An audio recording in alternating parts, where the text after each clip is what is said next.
Saya record di cloud dulu. Oke, record sudah dimulai. Oke, terima kasih kehadirannya. Jadi kita memasuki 2 minggu terakhir untuk kita kuliah. Walaupun yang untuk pertemuan tatap muka, bukan tatap muka juga sebenarnya. Jadi yang kita pertemuan kuliah online, kita minggu ini yang terakhir, karena kita minggu depan kita akan praktikum.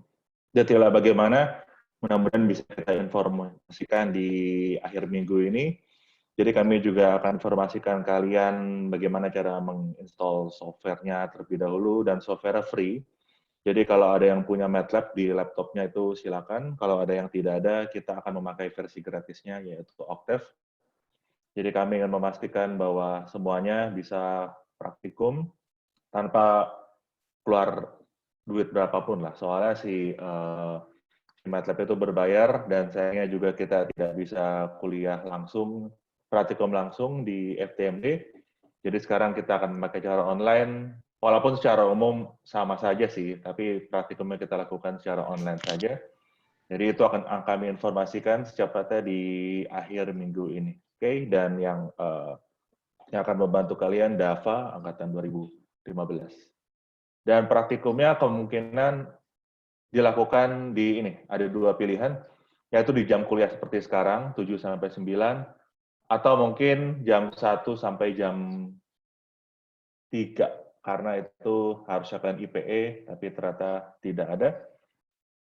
Dan saya lebih prefer Kamis sebenarnya, karena bisa jadi praktikumnya tidak pas 2 jam, tapi 2 jam plus-plus 2,5 jam. Jadi materinya apa untuk praktikum? Jadi kalian akan langsung praktik dengan linear regression dan juga logistic regression dengan menggunakan MATLAB atau Octave. Jadi nanti misalkan kami akan berikan data-datanya, data-data yang kalian akan pakai sebagai input dan output, dan ini kalian akan gunakan untuk mengaplikasikan linear dan logistic regression ke kasus tersebut. Kemudian kalian misalkan hitung berapa koefisiennya, buat interpretasi apa ini maksudnya dari koefisiennya, mana variabel yang paling dominan sebagai contoh, dan seterusnya. Oke, tapi jelas kita butuh basic terlebih dahulu, karena kita belum masuk yang bagian klasifikasinya. Jadi hari ini kita akan membahas logistic regression. Saya buka dulu slide-nya.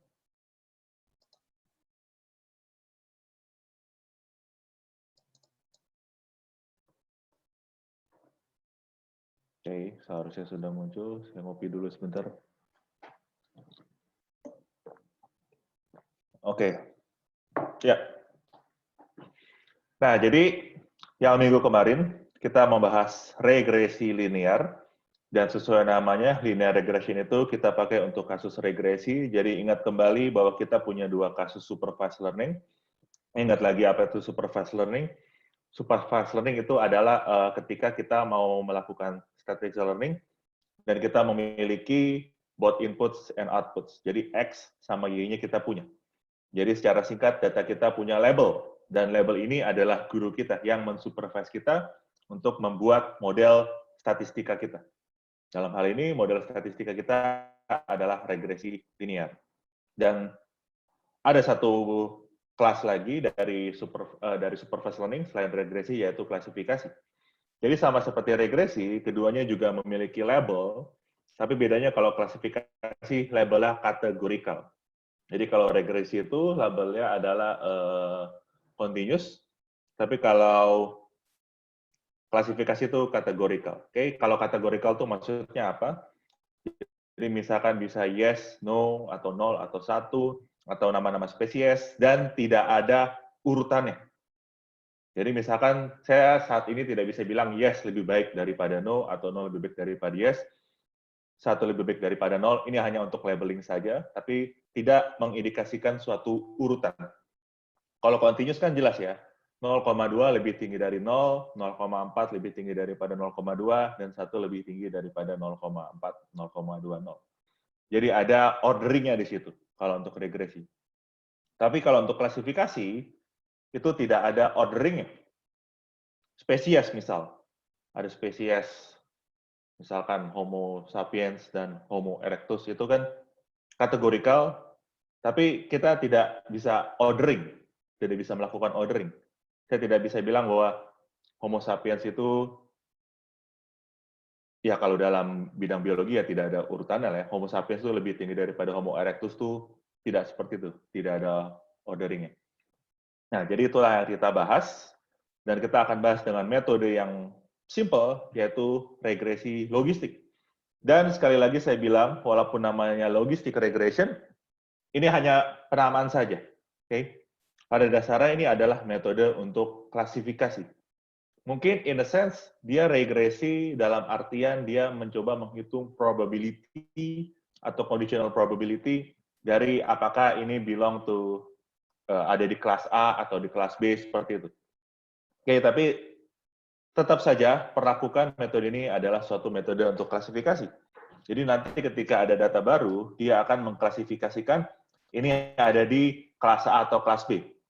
Atau misalkan kalau struktur itu bisa fail atau tidak fail, dilihat dari level stresnya, itu bisa ini struktur ini gagal, struktur ini tidak gagal. Jadi klasifikasinya seperti itu.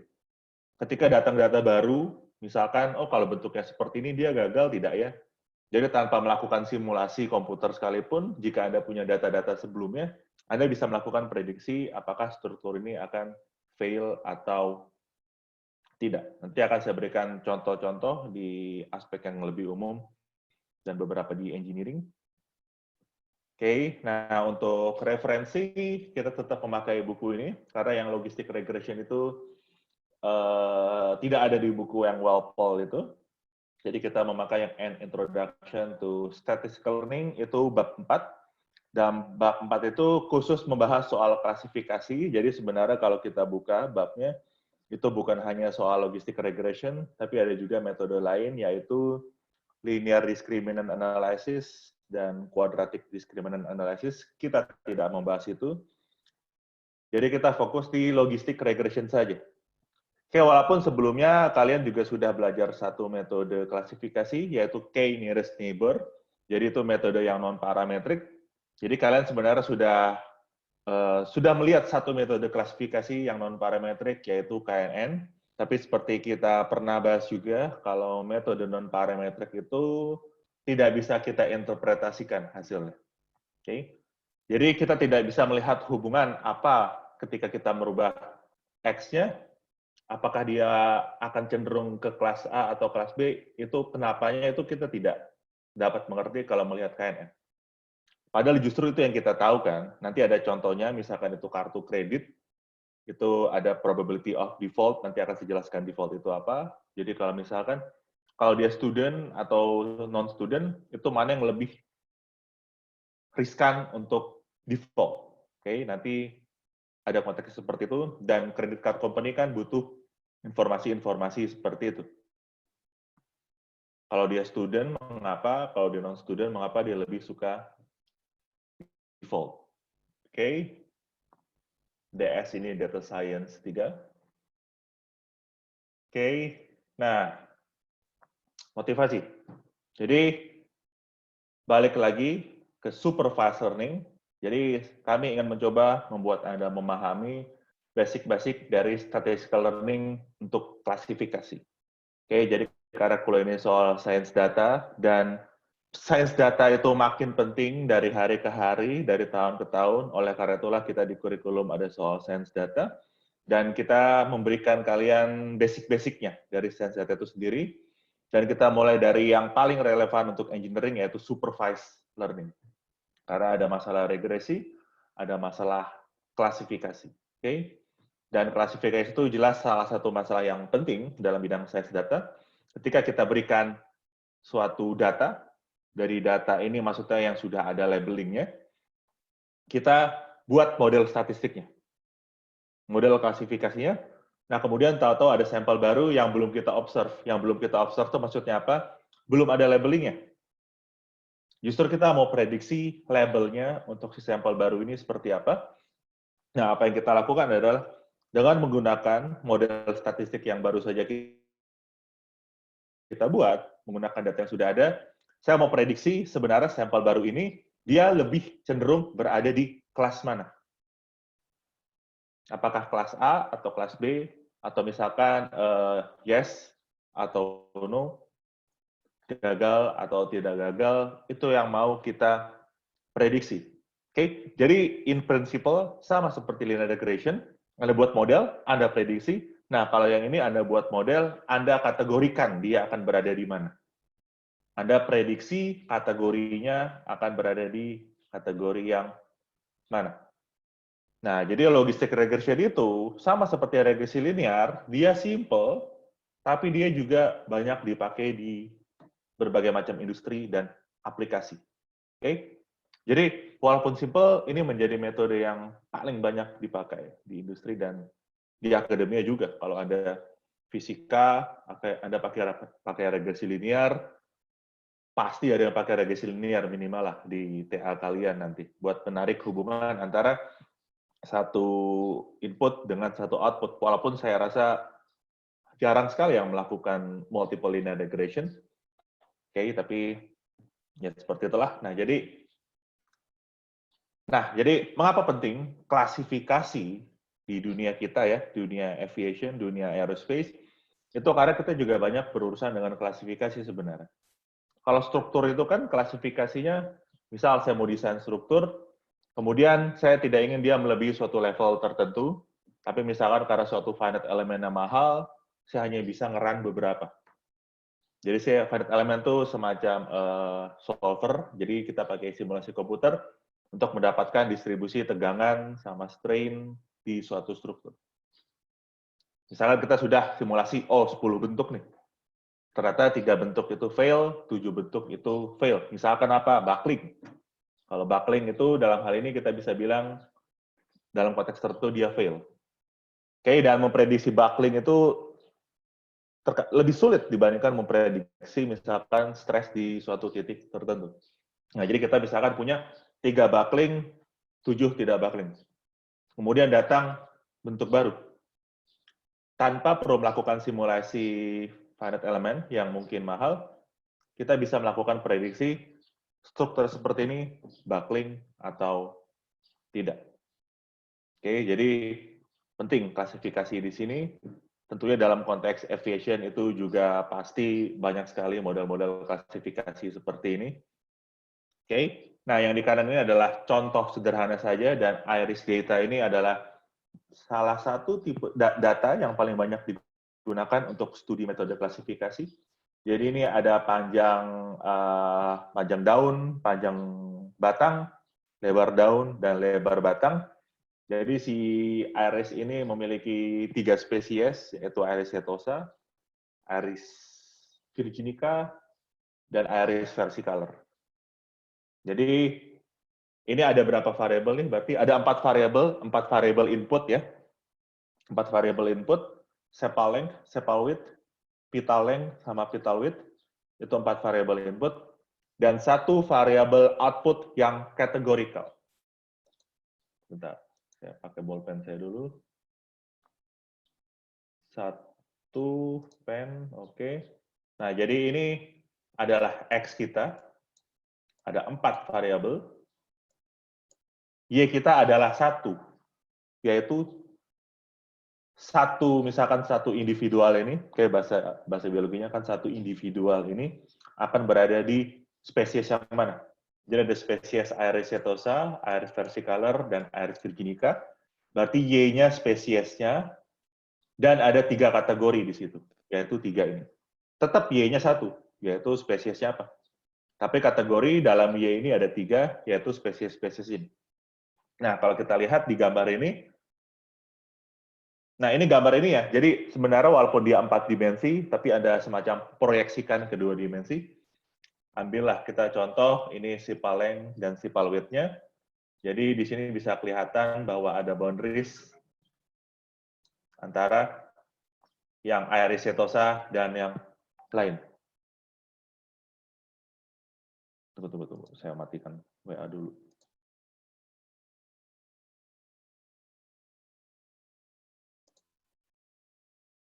Tunggu sebentar, supaya tidak mengganggu.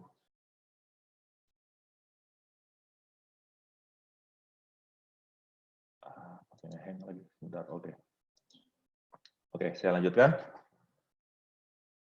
Tadi sampai, oke, jadi, nah kemudian juga, ya mungkin lah kalau kita lihat dari sudut pandang lain, di sini mungkin lebih jelas. Jadi kalau kita plot antara sepal length dan vital length, di sini kelihatan, di sini ada si iris setosa, kemudian di sini ada boundaries yang lain. Nah sekarang sebutlah kita memiliki sampel baru nih, sampel individual baru, dengan misalkan lah, sampel individual baru dengan datanya adalah panjang batangnya segini, kemudian panjang daunnya segini, lebar daunnya segini, lebar batangnya segini. Kita akan membuat prediksi dia ada di spesies mana. Itu yang akan kita lakukan. Jadi data-data yang ini, yang kita plot di sini ini sudah memiliki labelnya. Jadi orang benar-benar melihat, oh kalau segini, ini berarti iris setosa nih. Mungkin pakai eksperimen lain, tapi kalau kita melihat dari panjang batangnya saja, kita bisa memberikan prediksi ini ada berada di spesies apa. Oke, 4 variabel input, 1 variabel output, dan kita buat prediksi berdasarkan data-data yang sudah kita miliki. Oke, mana mau saya? Nah, ini contoh-contoh klasifikasi lagi. Jadi misalkan ada orang datang ke ruang emergensi dengan beberapa simptom, dan simptom ini bisa kita atributkan ke satu dari 3 medical conditions. Bisa saja, misal coronavirus, atau mungkin beberapa kondisi lain, bisa saja flu biasa, atau bisa saja misalkan murni pneumonia, whatever, saya selalu salah penggejanya, saya lupa. Nah, jadi misalkan ketika datang satu pasien dengan satu set simptom ini, misalkan ada 5 variabel, ini adalah simptomnya, kira-kira orang ini berada di kategori yang mana? Apakah dia corona atau mungkin tidak? Sebelum misalkan dia diuji lebih lanjut. Contoh kedua, misalkan kita dikasih gambar struktur pesawat nih. Kan misalkan, nah ini penting ini kenapa? Karena misalkan ada studi, jadi dia bisa identifikasi crack di pesawat hanya dengan melihat gambarnya saja, dengan komputer ya. Kalau kita kan bisa melihat, oh ini ada crack, ini tidak ada crack, oh ini ada crack, ada tidak ada crack. Tapi ini dengan gambarnya saja, setelah di-train datanya, kita komputer ini bisa memprediksi ini sebenarnya crack atau tidak gitu. Jadi dia bisa scanning secara cepat, misalkan dari berbagai macam gambar pesawat, seperti itu. Dan kemudian kedua juga, kalau Anda tahu fenomena flutter, itu fenomena yang berbahaya, jadi ada interaksi antara fluida dan struktur. Jadi kalau dalam hal ini, itu bisa, bahkan bisa fatal strukturnya, karena dia bisa modus heaving seperti ini, dan itu bisa patah strukturnya. Dan itu adalah fungsi juga dari kecepatan terbang suatu pesawat. Misalkan dia terbang dengan suatu kecepatan tertentu, sudut serang tertentu, pertanyaannya adalah dia akan flutter atau tidak. Jadi itu kan suatu klasifikasi juga. Flutter atau tidak flutter. Oke. Jadi itu salah satu kasus yang menarik, jadi itu masalah klasifikasi juga. Dan sekarang pun merupakan studi yang cukup aktif, jadi bagaimana kita bisa melakukan prediksi, klasifikasi untuk beberapa kondisi terbang untuk suatu pesawat tertentu misalnya. Jadi kita bisa prediksi batas amannya di mana sih? Batas amannya di mana supaya dia tidak benar-benar flutter. Kira-kira seperti itu. Dan juga yang keempat ini, misalkan mau mengecek suatu bank, transaksi ini transaksi yang bermasalah atau tidak. Dan ini penting toh, karena ini berhubungan dengan reputasi bank.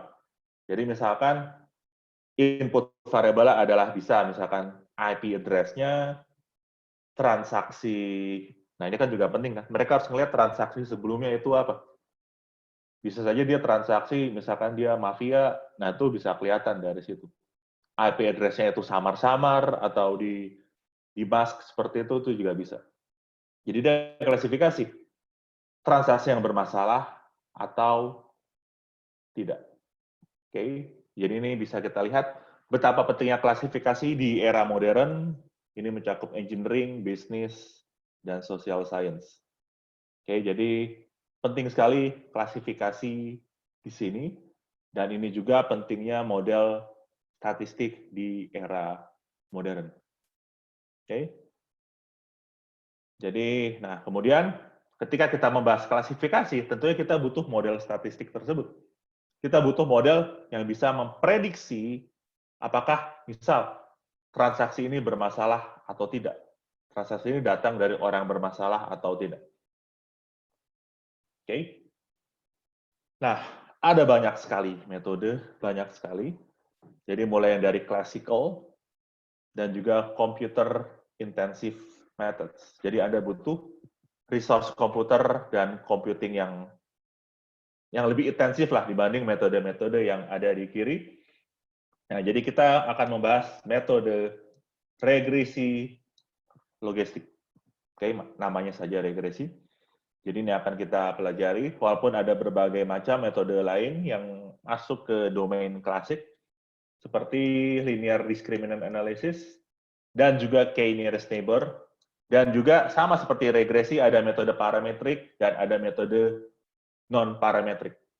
Oke, jadi apa yang ada di kanan, yang metode yang lebih modern, itu pun juga ada yang parametrik, ada juga yang non-parametrik, walaupun banyak metode baru itu sebenarnya lebih non-parametrik. Oke, ini ada berbagai macam metode lain yang tidak akan saya bahas, tapi ini kalau Anda tertarik, ada banyak resource-nya untuk belajar metode-metode ini. Ada misalkan trees sesuai namanya, decision trees, pohon keputusan. Ada generalized additive model, ada random forest. Random forest itu ada hubungannya sama si trees ini. Ada lagi boosting, support vector machines, neural network, dan sebagainya. Jadi banyak sekali.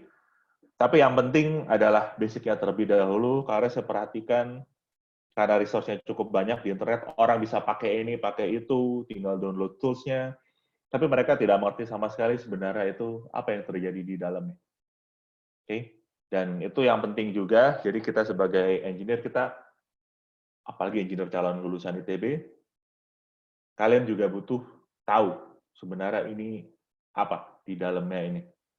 Jadi kalian bisa lebih well informed, dan kalau kalian membuat interpretasi itu juga lebih cerdas lah intinya. Kalau kita tahu benar-benar apa yang terjadi di dalamnya. Sama kan seperti simulasi CFD, komputer, Anda bisa saja dapat gambar-gambar colorful, tapi nggak ada artinya sama sekali gambar itu. Hasilnya juga bisa salah. Dan dalam konteks ini, kita dalam model statistik. Nah, kita akan menggunakan data ini untuk kita belajar, bukan data engineering, tapi data ini simple dan menarik. Jadi saya rasa ini bisa kita pakai. Nah, jadi kita ingin tahu, memprediksi apakah seseorang itu akan default atau tidak untuk pembayaran kartu kreditnya. Maksudnya apa? Mungkin Anda belum punya kartu kredit, mungkin juga sudah. Ini biasanya benda orang dewasa. Kalau kalian sudah dewasa, kalian punya kartu kredit pasti.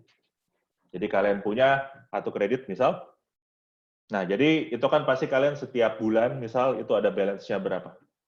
Istilahnya ya berapa yang harus kalian bayar di akhir bulan. Tapi tidak semua orang akan seperti itu tuh. Pasti ada saja beberapa orang yang default. Beres akhir bulan, tagihan muncul, nah enggak, nunda aja saya bayar. Bisa saja seperti itu. Jadi biarpun dia rugi, kan soal harus ada denda kan, dia bisa saja default. Jadi saya misalkan ya udahlah saya biarin aja dulu, atau mungkin dia memang tidak ada uang saat itu jadi tidak bisa membayar. Tapi jelas ini kan juga akan merugikan pihak company dari kredit card tersebut. Kalau terlalu banyak individual yang default, ya makin bermasalah, repot-repot nanti ngurus hukum juga gitu-gitu, dan juga harus repot lah intinya. Jadi sebisa mungkin credit card company mau menghindari orang yang default. Dengan cara apa? Dengan cara mengecek transaksi orang ini. Jadi ini bisa misalkan kalau orangnya ini rajin selalu bayar, makanya kredit card limitnya dia nambah terus. Tapi kalau orang ini bermasalah ya mungkin dia bisa menghentikan kredit cardnya, Anda sudah nggak usah lagi transaksi sama company kita. Misalkan seperti itu.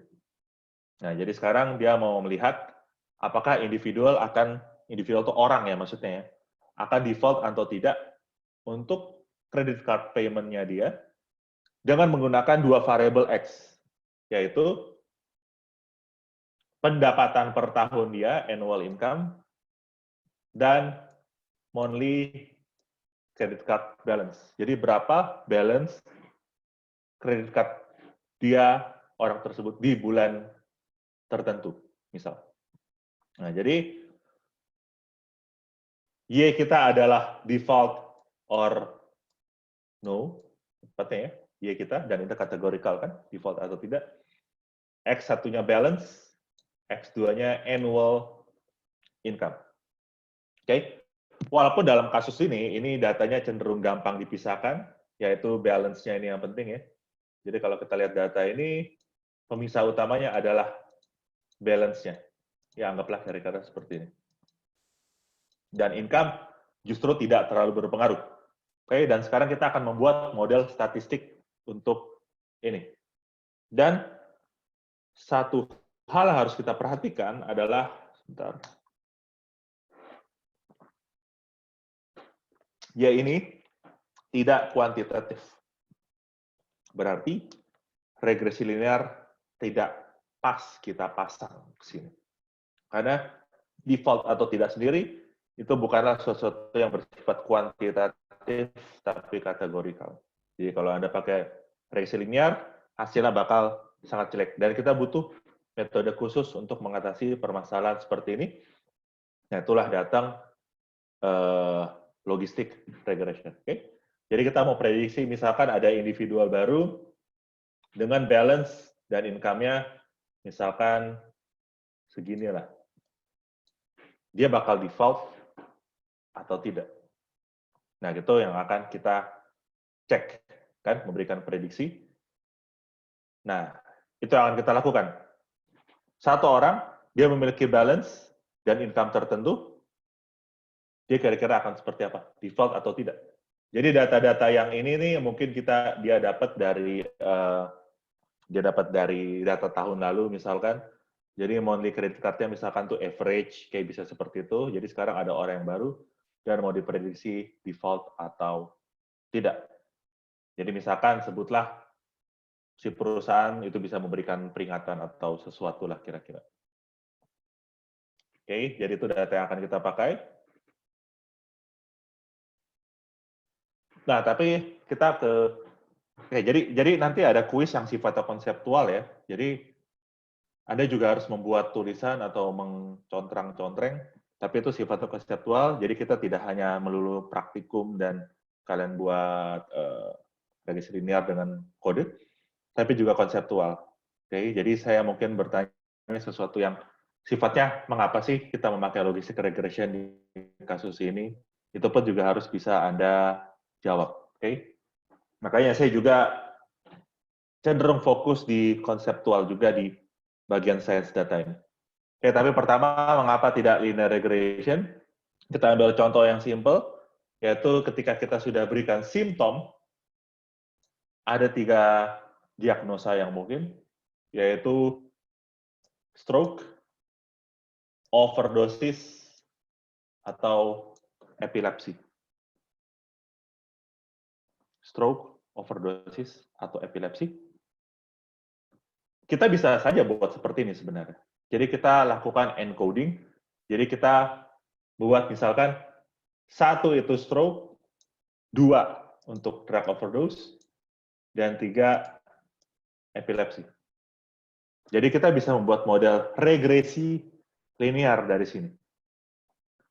Tapi masalahnya, kalau kita membuat regresi linear, itu kita seperti memberikan ordering terhadap Y-nya kita. Dalam artian, epilepsi levelnya lebih tinggi daripada daripada overdosis lebih tinggi daripada stroke. Oke? Jadi kita memberikan ordering kalau kita linear regression. Yang artinya apa? Kita padahal ya sebenarnya mereka kategori itu tidak ada urutannya. Jadi kita bisa saja secara sembarang, kita satunya epilepsi, duanya stroke, tiganya overdosis, itu kita bisa saja seperti itu. Tapi itu kan berarti model regresi linearnya juga akan berbeda-beda. Jadi kita malah tidak jelas. Jadi mana yang harus kita lakukan? Jadi cara regresi linear dalam hal ini adalah dia memaksakan ada ordering, dan itu juga tidak baik dalam hal ini, jadinya tidak natural, dan yaitu karena dia pemaksaan, dia memberikan prediksi yang justru juga malah tidak bagus. Karena memang tidak ada urutannya dalam hal ini. Tapi jika ada natural ordering, misalkan seperti ini, kondisi penyakitnya bisa rendah, bisa medium, atau bisa tinggi. Oke, di situ ada orderingnya memang, tapi kita tidak tahu maksudnya tinggi sama rendah itu bedanya berapa sih kira-kira dalam hal ini. Itu kan bisa saja perasaan suatu pasien, misal, oh saya merasa biasa aja, oh saya sedang-sedang saja sih, atau saya tinggi nih, kondisinya nggak enak.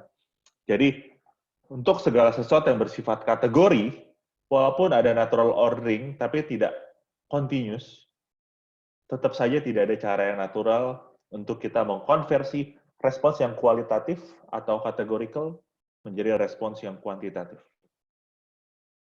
Dan itu berarti jelas bahwa kita membutuhkan metode yang lebih dedicated untuk masalah klasifikasi. Sebagai contoh, untuk kasus yang tadi, yang kasus default, saya coba plot balance versus yang namanya probability of default. Jadi kalau klasifikasi itu, yang ingin kita hitung adalah probability.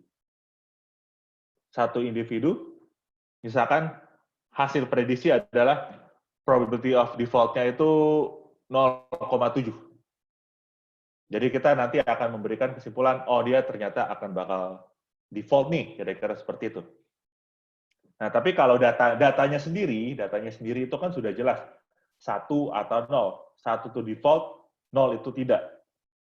Jadi dalam bentuk label Y-nya itu seperti itu. Labelnya bisa 1, 0, 1, 0, 1, 0, 1, 0, 1 untuk default, 0 untuk tidak default. Dan itu jelas kan? Ada orang-orang yang tidak default, kita kasih 0. Ada orang-orang yang default, ada orang-orang yang tidak default, kita kasih 0. Ada orang-orang yang default, kita kasih 1. Tapi kalau ada masuk sampel baru, ya kita kan tidak benar-benar persis tahu dia bakal default atau tidak. Yang kita punya probabilitanya. Dia 0,7 akan default, 0,3 tidak akan default. Jadi itulah yang akan kita berikan probabilitanya. Nah, ini berbeda dengan regresi linear. Kalau ada kan langsung menghitung kira-kira angkanya berapa nih, Y-nya nih, kita prediksi. Tapi kalau klasifikasi, yang kita berikan adalah probabilitanya. Oke, sekarang coba kita pakai yang tadi. Nah, kalau kita pakai regresi linear, yang kita dapat akan seperti ini.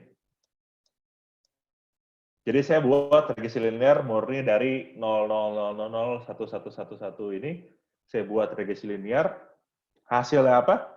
Yang saya dapat adalah probabilitas yang negatif. Nah, emang ada seperti itu. Emang ada regresi linear yang probabilitas yang hasilnya negatif. Ya tidak ada tuh. Probabilitas itu jelas antara 0 sampai 1, sudah tidak bisa diganggu-gugat. Dan emang ada interpretasinya. Kalau negatif itu artinya apa? Terjadi tidak terjadi juga tidak. Nah, itu kan aneh. Jadi regresi linear bermasalah untuk kasus klasifikasi. Selain itu, kita juga tidak bisa pakai regresi linear untuk multi classes. Oke, ini juga salah satu masalah lain. Bisa saja, tapi benar-benar maksa lah, kira-kira seperti itu.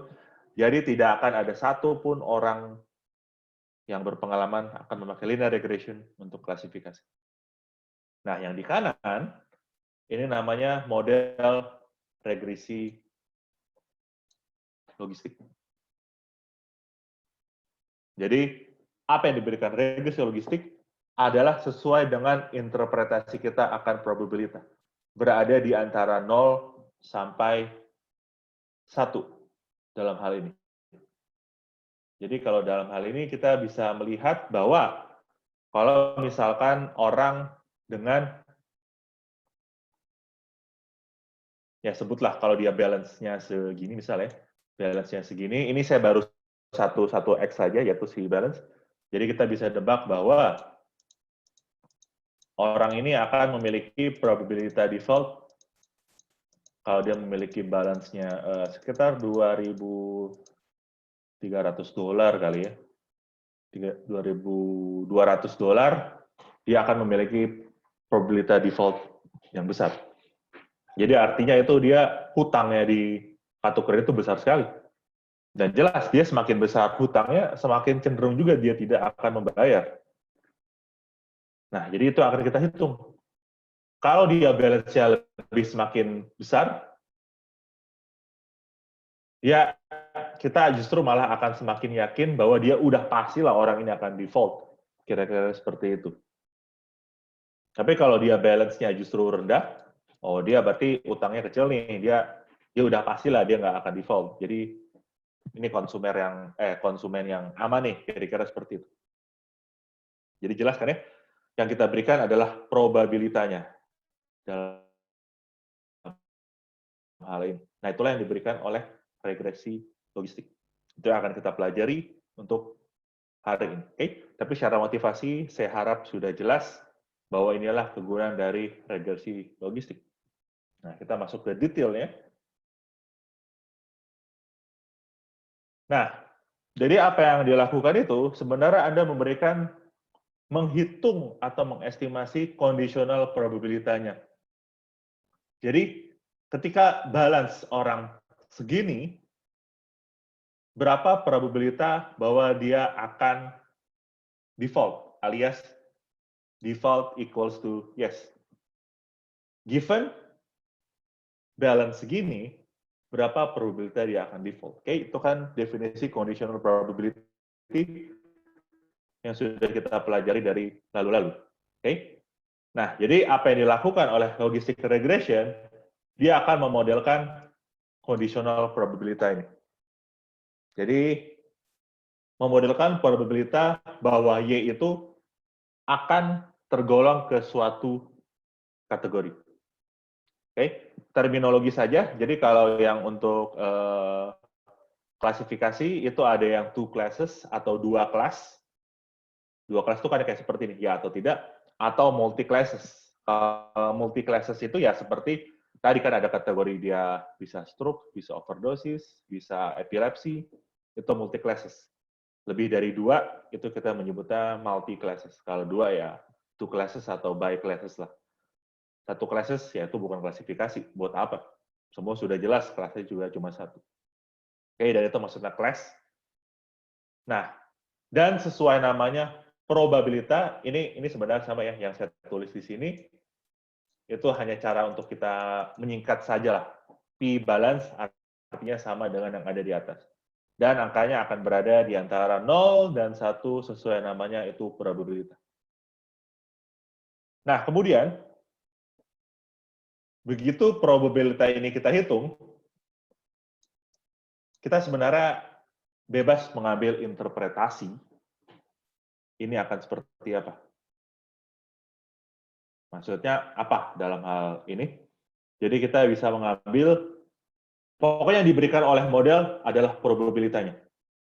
Nah, perusahaan kartu kredit jadi bisa mengambil interpretasi dia sendiri. Misalkan dia mau cukup konservatif, dalam artian setiap yang probabilitas untuk default-nya lebih gede daripada 0,1, probabilitas default lebih besar daripada 0,1, wah ini orang bakal default nih. Kira-kira seperti itu. Jadi mungkin dia akan, entahlah, mungkin membatasi limitnya atau seperti apa. Intinya ada treatment lah untuk itu. Kayak saya bukan orang kartu kredit, saya tidak tahu terlalu persis yang apa akan mereka lakukan karena saya rajin membayar. Jadi saya bukan yang orang yang tergolong di orang default. Oke. Atau dia mau lebih apa ya, lebih tidak konservatif lah. Jadi mungkin kalau yang lebih besar daripada 0,5, oke lah, ini pasti nih balance nih. Tapi kalau misalkan 0,4, sebutlah yang di bawah. Berarti yang ada di bawah ini ya, ini 0,5. Yang ada di bawah ini, oke lah, mereka mungkin tidak akan default. Oke, jadi interpretasinya mau seperti apa, mau kita lakukan apa dari hasil probabilitas ini, itu terserah kita sebenarnya mau apa. Kalau kita mau lebih biasa-biasa aja lah, ya udah pokoknya 0,5 lah. 0,55 berarti default, 0,45 berarti tidak default, tapi again bebas interpretasinya mau seperti apa dalam hal ini. Oke? Nah, jadi itu yang akan kita lakukan. Nah, mungkin pertanyaannya sekarang adalah model logistik itu akan seperti apa? Dan kita kontraskan dengan yang regresi linear. Oke? Jadi apa yang Anda lihat itu, yang ada di atas, itu adalah model regresi linear yang sudah kita pelajari minggu lalu. Yang di bawahnya adalah logistik function atau logistik model lah kita sebut. Nah, jadi ini yang akan kita pelajari dan modelnya seperti ini bisa Anda lihat di sini ada eksponensialnya. Jadi bisa Anda lihat dengan jelas bentuknya berbeda ya antara linear regression dengan logistic function. Dan apa yang akan diberikan logistic function ini hasilnya akan berada di antara 0 sampai 1. Jadi bentuk dari logistic function itu seperti S-curve. Jadi seperti ini, atau misalkan seperti ini, atau misalkan lebih landai seperti ini. Nah, ini contoh-contoh logistic function. Kalau regresi linear kan dia miring sini, miring sini, miring sini, atau miring ke bawah, bisa seperti itu juga. Ya, atau bisa juga si logistic function ini justru seperti ini ya juga bisa. Mana tuh? Seperti ini juga bisa. Oke, ini akan tergantung dari bagaimana hasil kita nanti. Tapi bentuk dari logistic function akan S-shape seperti ini. Bentuknya seperti S dan berada di antara 0 sampai 1. Nah, jadi apa yang saya tunjukkan di sini, ini adalah logistic function-nya juga. Oke.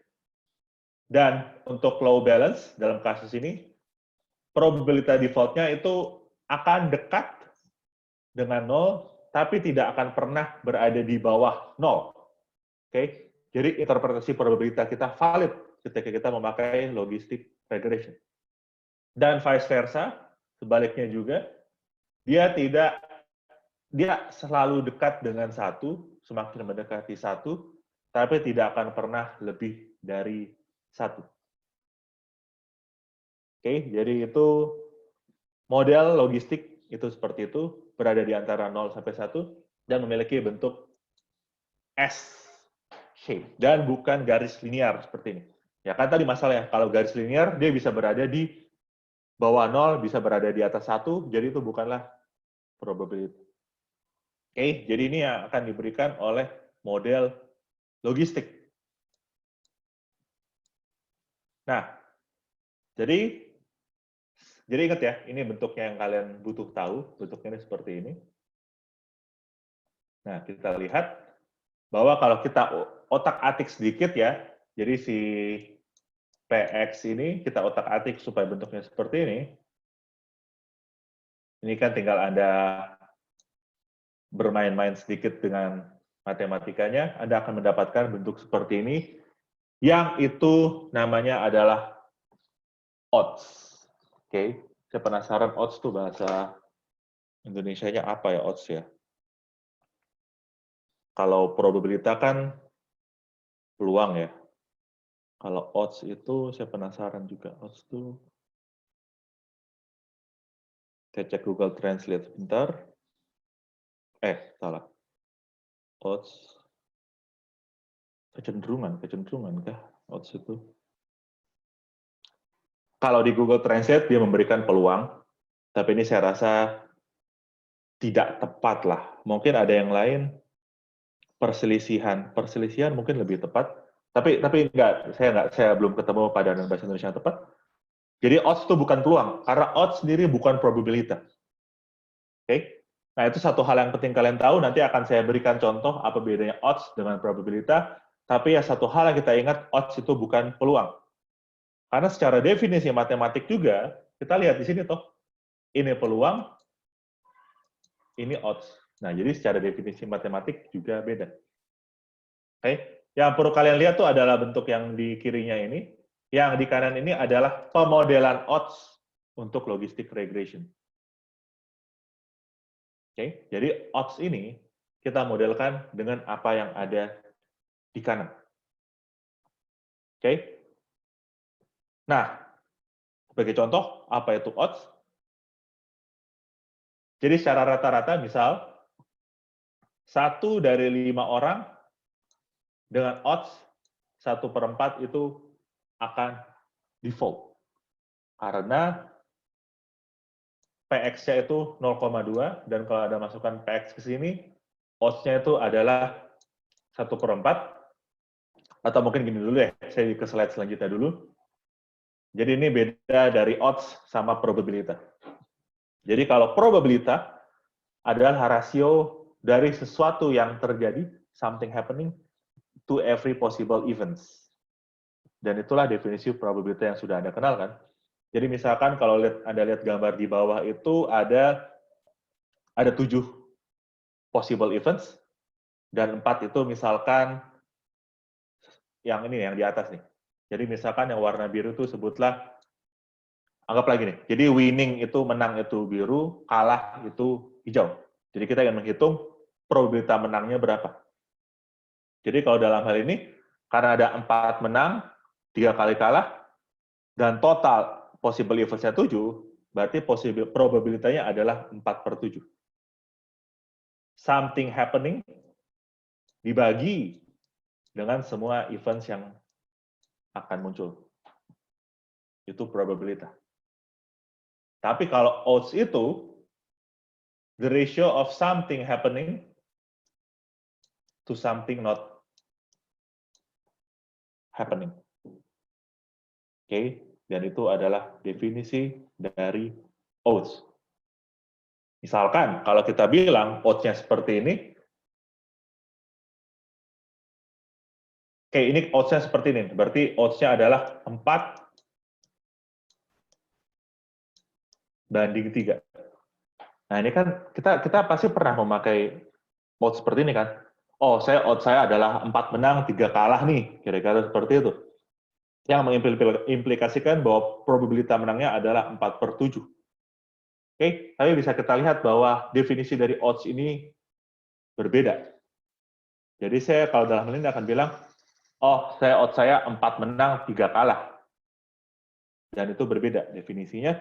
Jadi odds adalah ratio of something happening to something not happening. Jadi itu definisi dari odds, dan Anda bisa menghubungkan antara probabilitas dan odds dengan cara seperti ini. Oke? Nah, kita kembali ke yang selanjutnya. Jadi yang dimodelkan oleh logistic regression itu adalah odds-nya juga.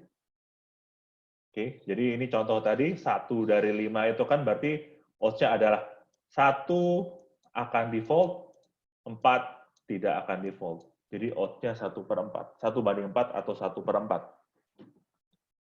Oke, tapi probabilitasnya 0,2. Nah, bisa kita lihat kan, beda angkanya. Nah, kalau kita lihat di bawah, 9 dari 10, contoh lain, 9 dari 10 orang with an odds of 9 will default. Oke, ini kan berarti odds-nya adalah 9/1, berarti kan, karena 9 default, 1 itu tidak. Kalau Anda hitung di sini, Anda akan mendapatkan odds sama dengan 9. Oke, dan odds itu tidak seperti probabilitas yang berada di antara 0 sampai 1, odds itu bisa berada di 0 sampai infinity. Tak hingga. Oke, dan itu maksudnya dari odds. Nah, ya ini hanya pengetahuan tambahan. Biasanya kalau dalam horse racing itu mereka memakai odds. Oh, orang ini 8 menang, 3 kalah lah, kira-kira seperti ini. Atau petinju ini misalkan dia 100 menang, 1 kalah. Nah, itu odds-nya keluarnya seperti itu. Nah, jadi oaths ini dalam konteks regresi logistik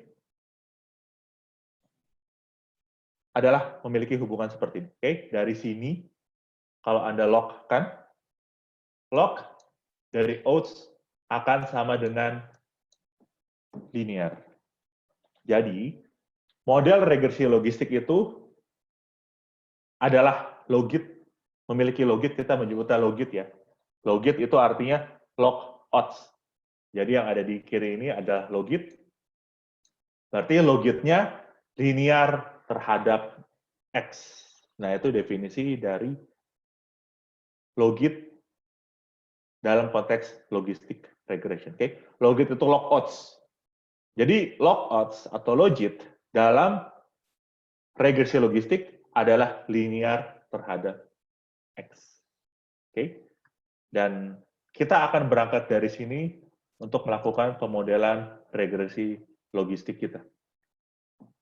Nah, tapi misalkan kita sudah hitung ya, sudah dapat beta 0 dan beta 1-nya alias koefisien dari regresi logistik, tapi ini maksudnya apa sih sebenarnya? Kan ini misalkan maksudnya mirip-mirip seperti Anda regresi linear, oh kalau X1-nya naik segini, berarti dia akan Y-nya hasilnya segini nih. Berarti kenaikan hubungan antara X dan Y itu adalah segini, dan dihubungkan dengan parameter beta 1. X naik segini, artinya Y akan naik sebesar beta 1. Oke, slope-nya. Tapi apa artinya kalau dalam regresi logistik, itu artinya seperti ini. Ketika X naik sebagai naik 1 unit, kalau regresi linear akan naik beta 1 kan, Y-nya ya. Nah, tapi kalau dalam konteks regresi linear, naiknya X sebanyak 1 unit akan merubah log odds-nya sebesar beta 1. Kalau Anda merubah ini, merubah X, maaf, berarti dia akan menaikkan log odds-nya sebesar beta 1. Atau ekivalennya, kita kalikan odds-nya dengan eksponensial beta 1. Oke? Tapi sepertinya interpretasi lebih gampang kalau X yang naik 1 unit, berarti log odds-nya juga akan naik sebanyak 1 unit. Yang artinya juga odds-nya semakin tinggi. Oke? Itu yang butuh kita tahu bahwa ketika beta 1-nya naik, positif ya, itu berarti odds-nya juga akan naik seiring dengan X naik. Alias lebih mungkin untuk terjadi lah, kira-kira seperti itu. Probabilitasnya akan semakin besar dalam hal ini. Jadi balik ke tadi, mungkin ya lebih gampang lagi interpretasinya adalah ketika beta 1 itu positif, maka ketika X meningkat, probabilitasnya juga akan meningkat. Jadi kalau kita kasusnya balik ke default tadi, ketika beta 1 positif, ketika X meningkat, misalkan balance-nya meningkat, artinya probability of default-nya akan semakin besar. Dan sebaliknya, kalau misalkan beta 1-nya negatif, justru kalau dia semakin besar X-nya, maka probability of default-nya justru akan menurun. Dia malah jadi cenderung akan tidak default. Oke, jadi itu artinya beta 1, dia akan merubah log odds-nya sebanyak beta 1 ketika X naik sebanyak 1 unit. Positif, negatif akan berpengaruh terhadap probabilitasnya tersebut. Berarti, dalam hal ini, tugasnya masih sama, seperti dalam kasus regresi linear. Yaitu apa? Yaitu, sebentar, yaitu Anda harus menghitung beta 0 dan beta 1, oke. Oh ya, absen sudah saya buka, jadi nanti silakan begitu Anda beres kuliah ini, Anda silakan mengisi absen. Jadi tugasnya masih sama, Anda harus menghitung beta 0 dan beta 1-nya. Jadi pertanyaannya masih sama seperti regresi linear. Kalau regresi linear, kita punya banyak beta 0, beta 1, mana yang paling bagus? Sama seperti regresi logistik, kita mencari beta 0 dan beta 1 yang paling bagus. Tapi, cara mencari beta 0 dan beta 1 ini bukan dengan menggunakan least squares, dengan seperti yang kita bahas regresi linear. Tapi kita memakai yang namanya maximum likelihood. Nanti akan saya berikan ilustrasi step by step, jadi supaya lebih paham. Bentar, nafas dulu.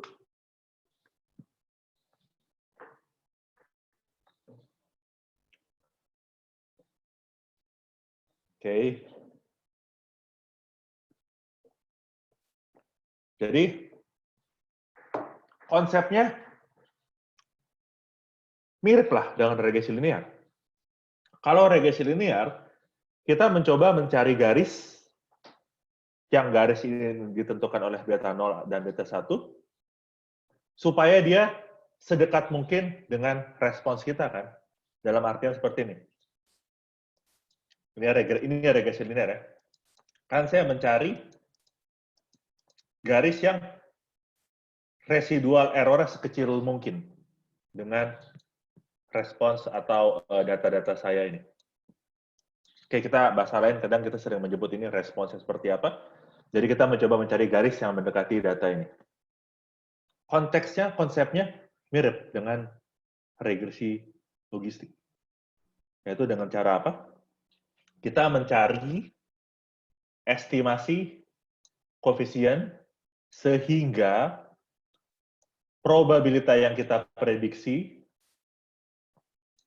probabilitas dari default untuk setiap individual menjadi sedekat mungkin dengan individuals observed value, alias data yang sudah kita miliki. Jadi kita cari supaya model logistik regresi ini, hasil probabilitas yang diberikan, hasilnya sedekat mungkin dengan data yang sudah ada, yaitu 01, 01, 01, dan 01. Jadi kita memakai ukuran closeness juga dalam hal ini, tapi closeness-nya in a probabilistic sense. Jadi kita memakai probabilitas dalam hal ini. Karena memang kita berurusan dengan probabilitas. Oke? Kalau kalian masih bingung, tenang saja, nanti akan ada ilustrasinya. Tapi dengan kata lain, kita mencari koefisien sehingga model kita menghasilkan angka yang sedekat mungkin dengan 1 untuk individuals yang default, dan sedekat mungkin dengan 0 untuk individual yang tidak default. Oke? Jadi ini persamaan untuk menghitung namanya likelihood. Maksudnya maksimum likelihood apa?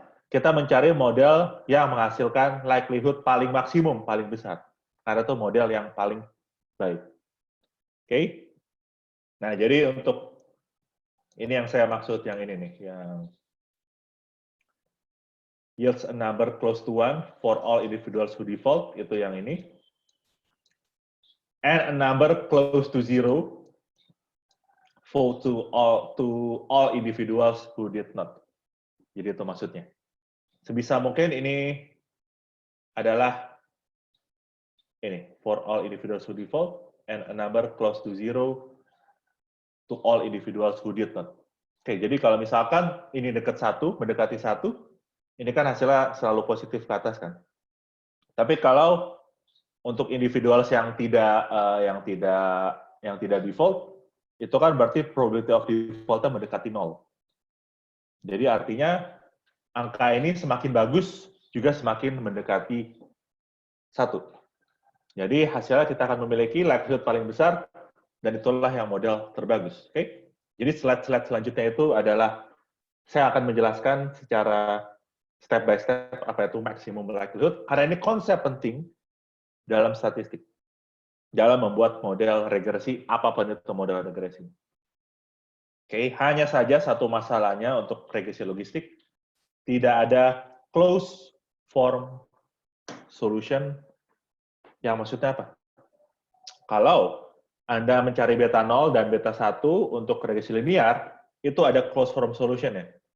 Alias ada, menghitung beta 0 tuh caranya adalah ini nih. Beta 0 yang paling maksimum ya, yang paling bagus adalah ini dibagi ini. Beta 1 yang paling bagus tuh adalah ini dibagi dengan ini. Jadi sudah ada rumus cepatnya lah, anggaplah seperti itu. Jadi ada rumus cepat untuk menghitung koefisien di regresi linear. Yang sayangnya tidak ada closed form solution atau rumus cepat untuk menghitung beta 0 dan beta 1 maksimum di regresi linear untuk menghitung maksimum likelihood. Gimana caranya? Nanti akan ada semacam perkenalan sedikit bagaimana caranya. Tapi coba kita telusuri dulu nih, apa ini si likelihood ini? Oke, kita lihat contoh ya. Ini contoh lain. Jadi saya mendapatkan ini di YouTube ya. Jadi YouTube ini ada namanya Joe Starmer dan saya merekomendasikan itu dia memperkenalkan konsep statistik dengan mudah hanya dalam mungkin di bawah 15 atau 20 menit. Jadi kalau misalkan ada yang mau refreshing lagi konsep-konsep statistik, jadi itu banyak source-nya di internet. Oke, nah sekarang kita coba nih. Jadi ada data lain, yaitu data, apa ya waktu itu dia bilang ya, data tikus yang weight ya. Jadi weight ini berat dari tikus, kemudian ada tikus yang tidak obesitas, ada tikus yang obesitas. Jadi kalau kita buat plotnya ya plotnya seperti di default tadi kan.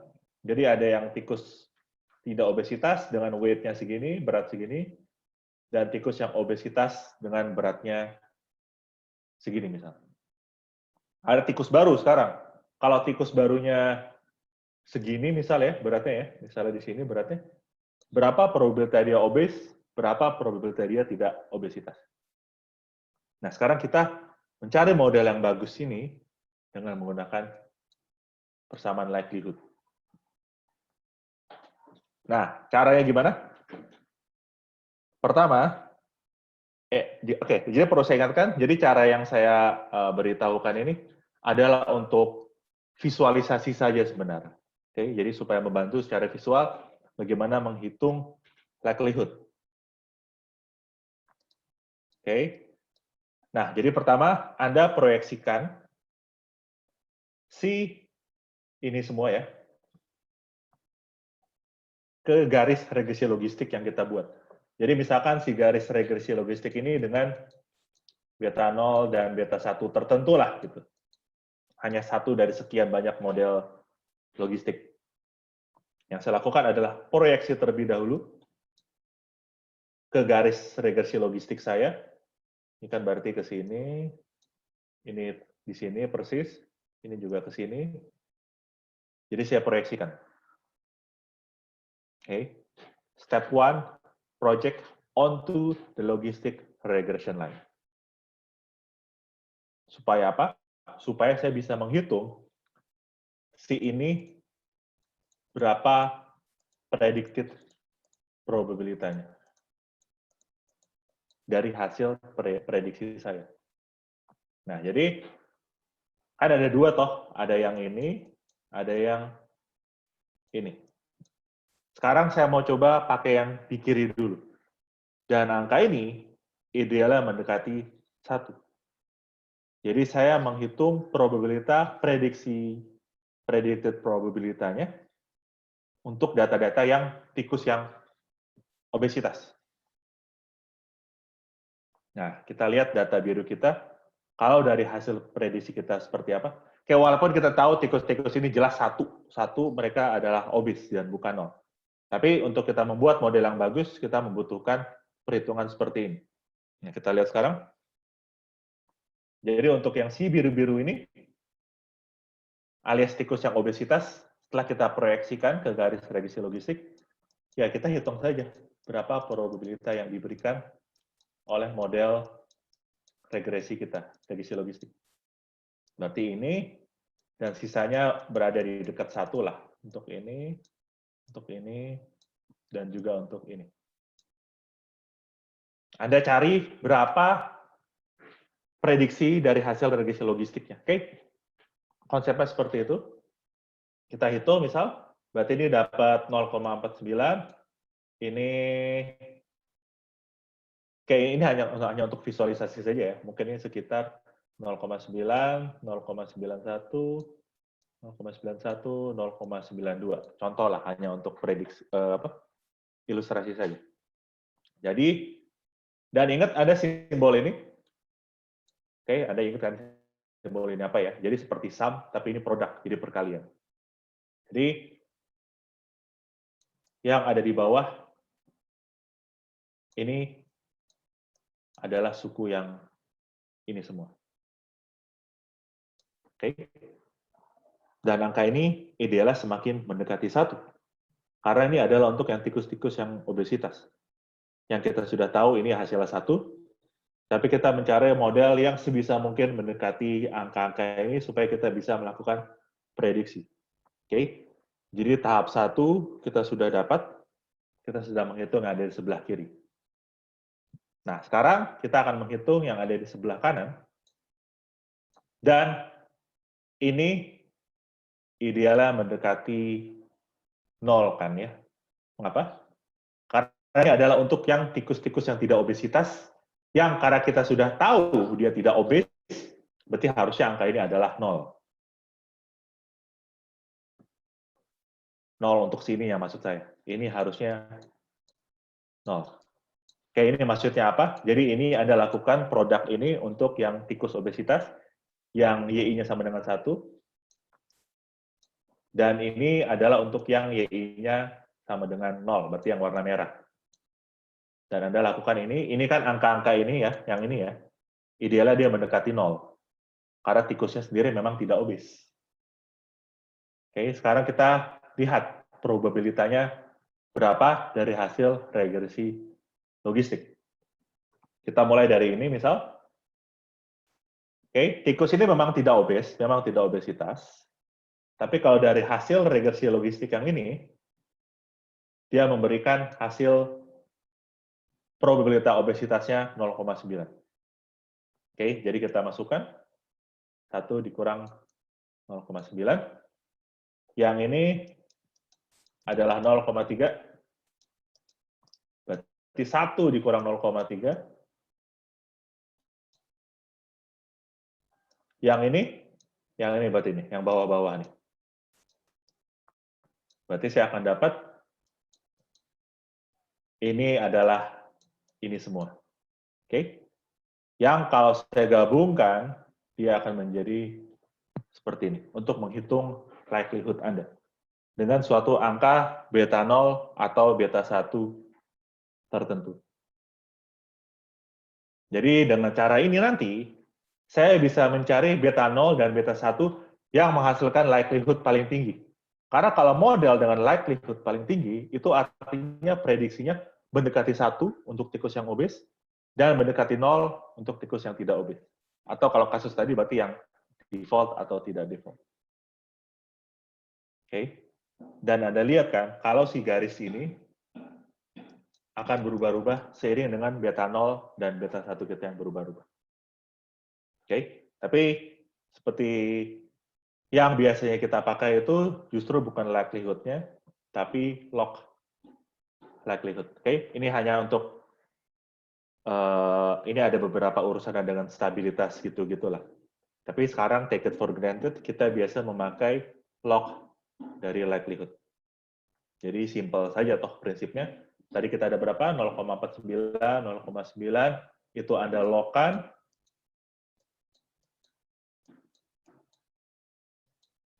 Kemudian tinggal Anda kalikan semua, maka Anda akan mendapatkan angka 3,77. Sebentar. Saya mau ngecek sesuatu. Bentar ya.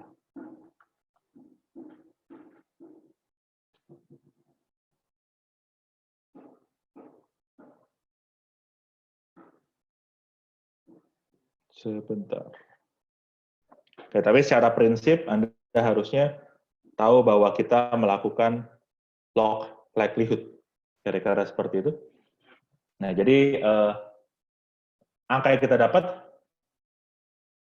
adalah minus 3,77 dalam hal ini. Oke. Nah, kemudian sebutlah kita memiliki model matematika yang lain. dengan beta 0 dan beta 1 yang berbeda.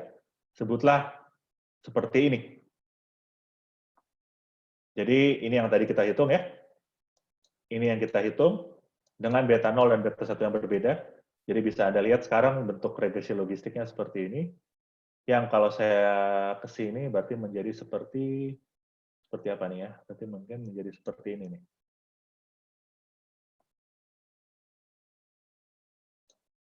Oke. Nah, sekarang pertanyaannya, model mana yang lebih bagus? Atau ya yang si putus-putus ini atau yang merah? Jawabannya adalah model yang memiliki log likelihood atau likelihood paling tinggi. Berarti dalam hal ini, model kita yang tadi kita hitung adalah model yang lebih bagus. Alias dia lebih makin mendekati 1 untuk yang obesitas dan makin mendekati 0 untuk yang tidak obesitas. Jadi ini adalah konsep closeness dalam logistic regression. Jadi Anda bisa lihat kan ada ekivalensinya closeness dalam linear regression supaya garis saya mendekati dengan respons-respons datanya. Kalau logistic regression supaya predicted probability-nya mendekati hasil aslinya seperti apa. Oke, dan itu adalah konsep dari likelihood. Kalau log likelihood berarti tinggal Anda logkan saja likelihood-nya yang tadi. Oke. Jadi Anda bisa melakukan pemilihan beta 0 dan beta 1. Tapi masalahnya apa? Tadi saya bilang bahwa tidak ada solusi closed form untuk log likelihood. Tidak ada rumus singkatnya. Yang bisa Anda lakukan adalah apa? Untuk mencari beta 0 dan beta 1-nya ya, Anda bisa membandingkan dua model, oh ini lebih tinggi nih likelihood-nya nih. Tapi Anda juga butuh metode untuk menghitung beta 0 dan beta 1-nya. Kecuali kalau Anda niat, Anda mau tulis satu per satu, Anda hitung berapa likelihood-nya, silakan. Tapi tidak seperti itu caranya. Oke, jadi itu masalahnya. Sayangnya kita tidak memiliki closed form solution. Apa yang kita lakukan adalah Anda memakai numerical optimization. Saya tidak tahu deh, mungkin kalian dapat di Anum sedikit pengantar soal ini. Tapi ini intinya soal metode optimisasi. Jadi kita tidak bisa menemukan beta 0 dan beta 1 yang memberikan likelihood paling tinggi dengan rumus singkat. Jadi tidak seperti linear regression, tidak ada exact formula for optimal estimation of the coefficients. Oke, tidak ada. Jadi kita harus memakai algoritma optimisasi untuk menemukan yang paling optimal, dan pembahasan soal ini beyond scope dari mata kuliah ini. Oke? Jadi apa itu optimasi? Jadi sebenarnya sama saja sih Anda mencari titik yang memberikan likelihood paling tinggi dalam hal ini. Oke? Ini sebenarnya bukan untuk yang masalah tikus, tapi masalah lain. Tapi itu Anda mencari beta 0 dan beta 1 yang menghasilkan likelihood paling tinggi. Oke? Apa itu maksudnya numerical optimization? Biasanya seperti ini maksudnya ya. Jadi ini singkat saja. Jadi misalkan saya memberikan initial guess. Saya memberikan tebakan awal bahwa beta 0-nya itu akan berada di sini misal. Kemudian apa yang akan dilakukan oleh initial guess ini adalah dia melihat gradiennya. Gradien itu apa? Kemiringan. Dan ingat definisi titik optimal itu apa? Yaitu adalah ketika gradien di titik tersebut sama dengan 0. Berarti kita mencari titik yang gradiennya itu sama dengan 0. Tapi sayangnya kita tidak punya closed form solution. Jadi kita mulai dari titik ini, kita cek gradiennya. Misalkan ternyata gradiennya berarti ke sini. Dan gradien itu apa sih? Gradien kan kemiringan kan. Kalau misalkan gradien ini tidak 0, artinya saya masih bisa naik atau masih bisa turun. Sama seperti ini, kalau Anda naik gunung, Anda belum mencapai puncak, misalkan di tengah-tengah, misalkan masih setengah gitu, Anda naik gunung, kan Anda masih melihat kemiringan kan? Anda masih bisa melihat ke belakang, oh dia turun, oh ke atas dia naik. Anda berada di titik yang gradiennya tidak sama dengan 0. Kalau Anda mau ke puncak gimana? Anda cari titik yang gradiennya itu paling tinggi lah kira-kira. Jadi Anda masih tahu kalau dari titik ini, oh saya masih bisa naik nih. Ya udah saya naik lagi. Anda mencapai suatu titik tertentu, oh belum nih, dia masih miring nih, masih ada gradiennya. Saya naik lagi, hingga Anda di puncak, Anda akan mencapai titik yang gradiennya 0. Sama konsepnya seperti yang ada di kiri ini. Jadi ada initial guess, jadi Anda mulai masuk pintu untuk naik gunung tersebut. Anda naik, Anda cek gradiennya berapa. Oh, masih bisa naik. Cek lagi gradiennya. Oh, dia sudah mulai makin landai nih. Nah, itu artinya Anda sudah mulai dekat dengan optimal. Saya naik lagi, oh dia sudah semakin landai gradiennya. Naik lagi, Anda naik lagi, sampai di titik ini gradiennya itu sama dengan 0, turunan parsialnya. Di situlah adalah titik optimal kita. Oke? Jadi prinsip optimasi adalah Anda memulai dengan initial guess, kemudian Anda menaiki gunung tersebut, atau turunlah, tergantung Anda mau maksimalkan atau minimalkan. Jadi Anda naik gunung, Anda cek titik tersebut gradiennya berapa, oh masih bisa naik terus, sampai di puncak gradiennya sama dengan 0. Oke? Jadi saya tidak membahas detail matematika dari algoritma optimasi, tapi prinsipnya adalah seperti itu. Anda mencari puncak yang gradiennya 0. Nah, kalau maksudnya ada closed form solution-nya adalah apa? Kalau dalam kasus linear regression, Anda tidak perlu naik gunung seperti ini. Anda tiba-tiba sudah tahu puncaknya ada di sini. Nah, itu maksudnya closed form solution. Tidak perlu naik gunung, tidak perlu tebakan awal, Anda sudah tahu bahwa puncaknya pasti yang ini. Pasti 100%. Kira-kira seperti itu. Nah, itu maksudnya closed form solution. Jadi ada rumus cepat untuk mendapatkan puncak atau lembah, tergantung konteksnya. Kalau Anda maksimalkan itu puncak, kalau Anda minimalkan, Anda mencari lembahnya di mana.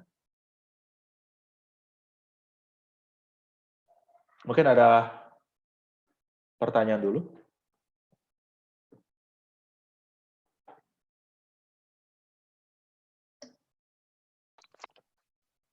Mau Oke, tanya Pak, silakan Agung. boleh tolong lihat yang log likelihood nggak Pak? Iya.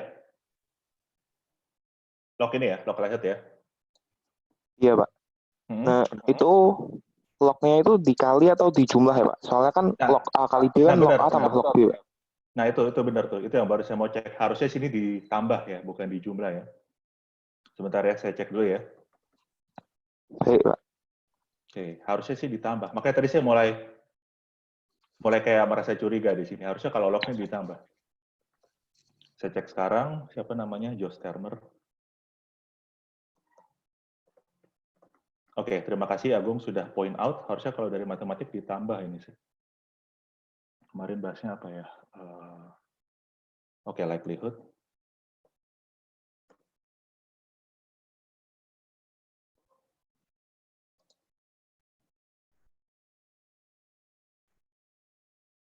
Oke, sebentar ya. Maaf, berikan saya waktu. Biasa YouTube ada iklan-iklan dulu.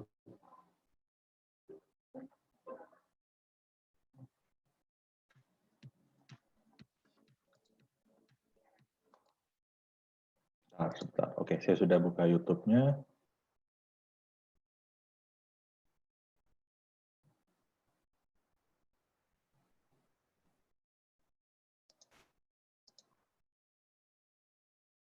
Oke, wait.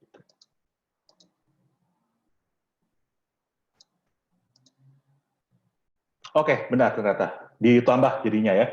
Jadi terima kasih Agung sudah point out. Jadi ini harusnya ditambah. Jadi ini bukan dikali semua ya, tapi ditambah semua. Jadi karena ini memang karena ada logaritma kan, berarti harusnya yang perkalian ini harusnya menjadi ditambah semua. Oke, nanti saya akan perbaiki di slide ini sebelum saya kirimkan ke kalian. Oke, Agung, terima kasih ya sudah point out. Jadi harusnya ditambah semua di sini. Oke, ada pertanyaan atau komentar mungkin?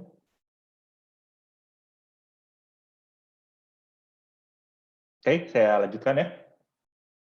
Oke, jadi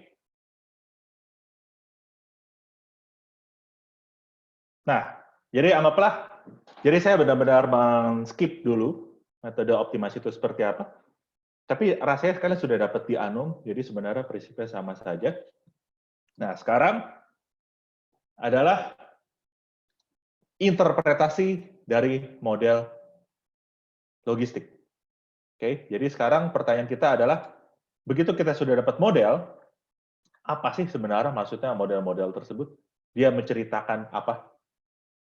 Di satu sisi, ini sama saja seperti linear regression, bahwa kalau ini positif, artinya ini, kalau negatif, itu artinya ini. Oke, dan sama seperti linear regression, itu ada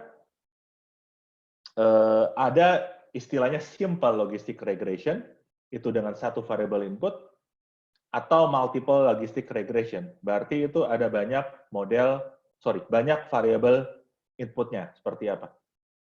Kita coba dulu dengan simple logistic regression, alias dengan satu variable input, memakai balance. Oke. Nah, jadi ini hasilnya ya. Ini sama saja sepertinya ada koefisien-koefisiennya, intercept, balance. Walaupun dalam kasus regresi logistik, kita nggak peduli sama ini apa. Oke, ini tidak terlalu memberikan arti apa-apa. Yang penting adalah koefisiennya seperti apa. Dan ini maksudnya adalah ketika X-nya naik 1, itu berarti log odds-nya akan naik 0,0055. Dan kita lihat dulu pertama bahwa ini positif. Kalau positif, berarti kalau balance-nya naik, probability of default-nya juga akan meningkat. Jadi kita lihat dulu pertama positif atau negatif. Tapi sebelum kita ke situ sebenarnya, kita juga harus mengecek apakah sebenarnya ini benar-benar positif atau justru tidak ada efeknya sama sekali. Oke, jadi dalam hal ini adalah Anda cek juga p-value-nya.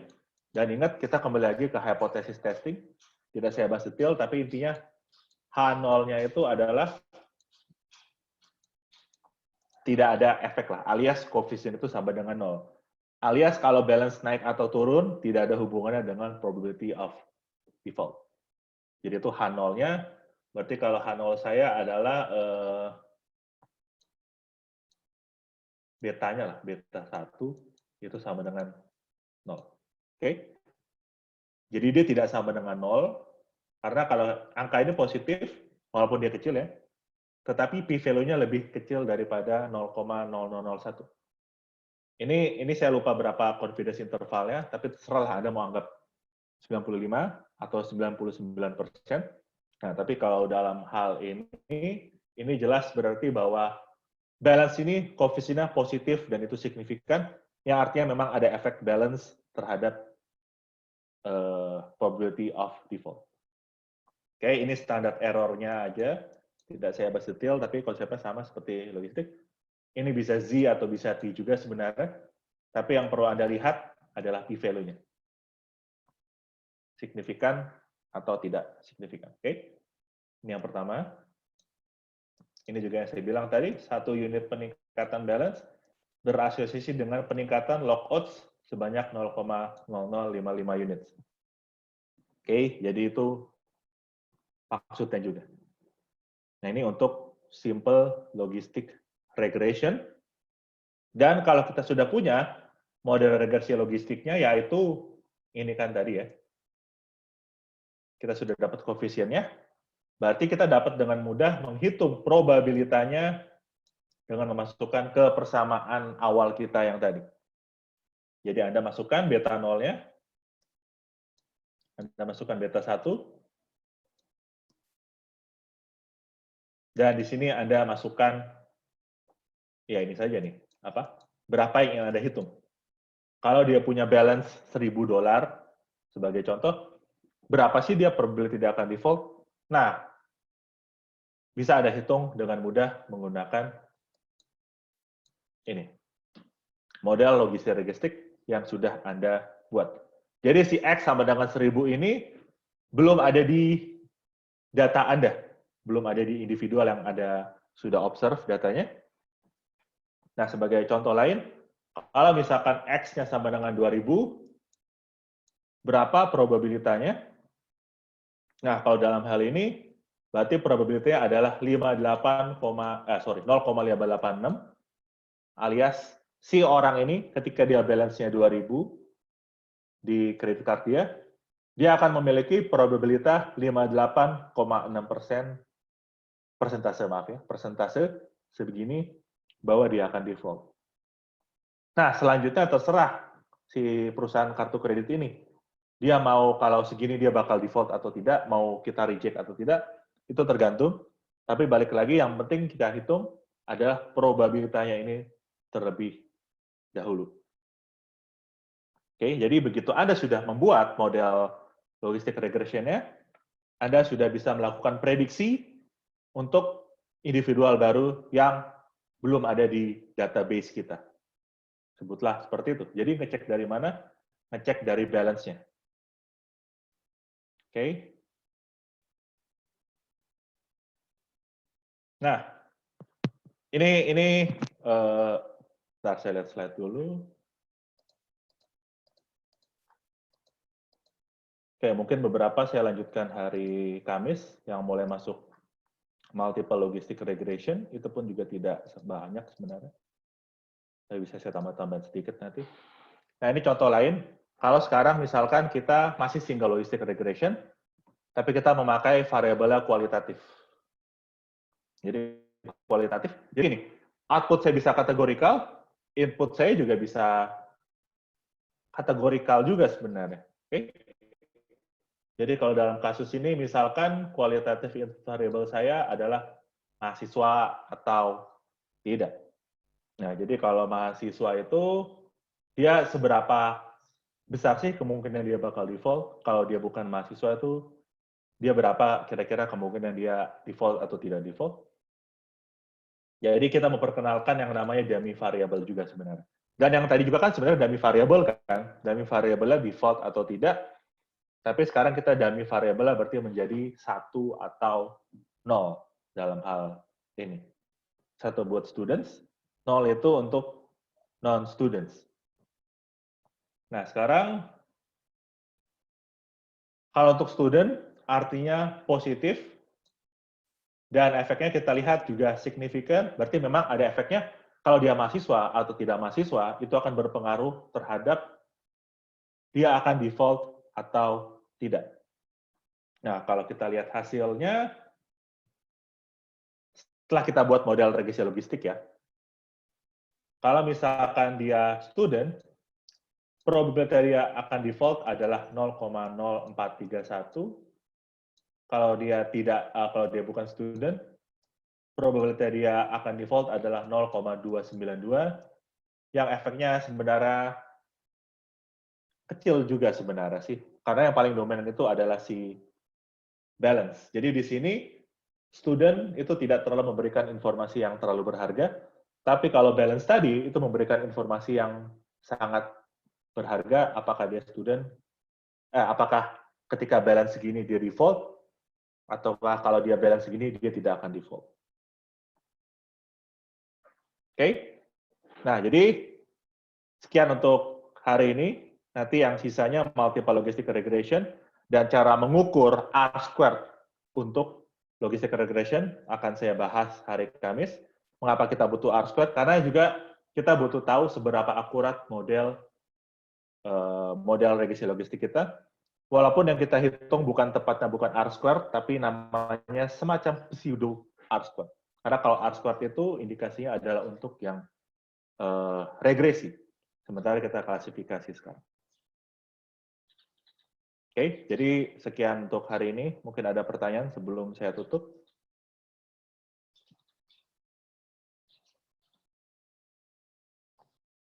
Oke, kalau misalkan tidak ada pertanyaan, jadi saya akan sudahi dulu kuliah hari ini. Jadi nanti di hari Kamis saya akan berikan PR, dan PR-nya bisa semi-semi konseptual lah. Dalam artian saya juga bisa memberikan sedikit hitungan, tapi bukan hitungan yang ribet-ribet banget. Nanti akan saya berikan PR hari Kamis, begitu kita beres yang logistik regression. Dan minggu depan kita akan praktikum. Untuk praktikum jamnya masih belum tepat ya, karena kelas lain juga mungkin kelas kita yang paling cepat untuk materi data science, karena ada disrupsi kemarin kan yang corona ini.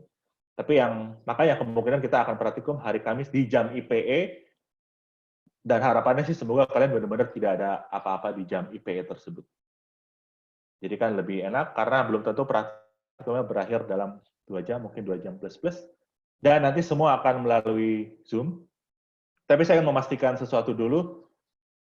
Tentunya semua di sini punya personal komputer kan ya? Atau laptop, semua di sini. Karena untuk praktikum nanti kita butuh laptop, dan untuk tugas-tugasnya kita juga butuh. Nggak harus laptop lah, yang penting personal komputer. Jadi saya memastikan dulu bahwa tidak akan ada yang keberatan. Oke, saya rasa tidak keberatan, dan ini ya penting lah, jadi untuk kalian memiliki personal komputer. Oke, jika tidak ada pertanyaan, saya sekiankan. Kuliah saya rekam, masih kan ya? Masih tadi ya? Oke, masih kerekam. Oke, absen, jangan lupa diisi. Oke, terima kasih dan sampai berjumpa lagi di hari Kamis. Terima kasih, Pak. Terima kasih, Pak. Sama-sama. Terima kasih, Pak.